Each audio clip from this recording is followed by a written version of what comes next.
You found it. Your home for the best content on your favorite team, the Fighting Tigers of LSU. Do us a favor, subscribe to the channel, leave your comments below, and be sure to smash that like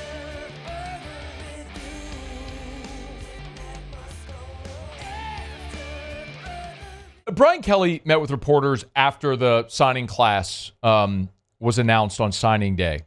And as you might imagine, especially with the Bryce Underwood news, with the Jakeem Stewart news, with Kate Phillips, NIL, money, ability to pay, all that sort of stuff was a real focus of the conversation. And especially with rev share going into effect. This will be the 25 season will be the first season where revenue share will be going into effect. And Brian Kelly was asked about the players that flipped out of the class. Bryce Underwood, Jakeem Stewart, Kate Phillips, Tyler Miller. And this was, I think, the most critical part of what Kelly said. Anybody that we've lost in the last few days, it wasn't because we didn't offer money. It wasn't because we didn't recruit them. It was because the value that was meant to them was exponentially more. It wasn't market value. It was exponentially more because it meant they needed that piece.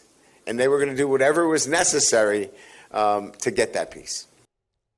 I've given you a few examples of this by looking outside of LSU, so you don't assume an emotional attachment to the example. Alabama lost a couple of players a few weeks ago to Nebraska. A couple of guys flipped out of Alabama's class to Nebraska. Well, those were guys in the middle of Alabama's class. When you're looking at rev share and you have a finite amount of resources, you have to decide how you're going to allocate those resources. Well, if there's a player in the middle of your class and another school is going to pay them like they're the top of their class, well, then you have to make that decision. Like, that's what happened with Tyler Miller.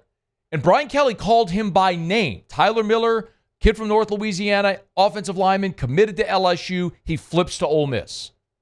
Here's Brian Kelly very candidly telling you what happened.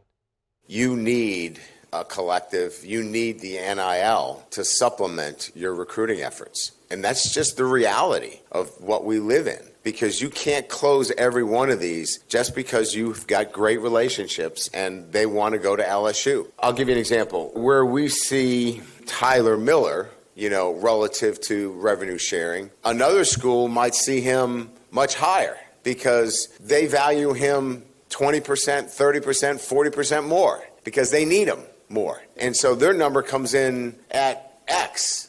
It doesn't mean we devalued him, but we've got 3 other tackles in our program. And so that's where the rub comes, right? That's where this comes of, well, so-and-so's offering us X, and you're only offering us Y. Well, it has nothing to do with your value. It's just the other program doesn't have a tackle, and they desperately need you as their cornerstone. And so they're going to spend more money. So it's not your market value. It's what they need. And that's where this becomes really, really difficult. By the way, excuse me, he said Tyler Miller there. He meant Devin Harper. Devin Harper, the offensive lineman from Calvary Baptist up in North Louisiana, who flipped to Ole Miss a week ago. And forgive me, I heard him say Tyler Miller, but Tyler Miller is a part of LSU's class. Forgive me. It's Devin Harper is who he was talking about. So he gave you a very honest and transparent answer. Ole Miss needed tackles, so they spent more on Harper than LSU was willing to allocate. Not because they didn't want Devin Harper. It's the same conversation I'm having with you about Derek Meadows. And as of right now, have we seen, can you please look up? I don't believe he's announced yet. He has not. Okay, it's the same conversation with Derek Meadows. Derek Meadows is a receiver from Bishop Gorman in Las Vegas, committed to LSU, surprised a lot of people when he did, but he hasn't visited LSU since. He took visits to Michigan, Notre Dame. There's been talk about Alabama. There's a lot of predictions in for him to flip to Alabama. LSU has an offer on the table for Derek Meadows.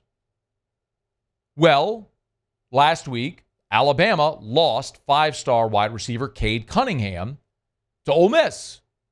Alabama's a little more desperate for a receiver because they lost a top ticket receiver.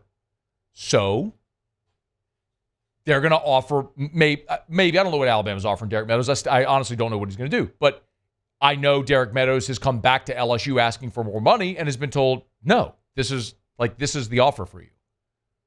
If you want to take it, great. They love you in the class, but they're not going to go above that.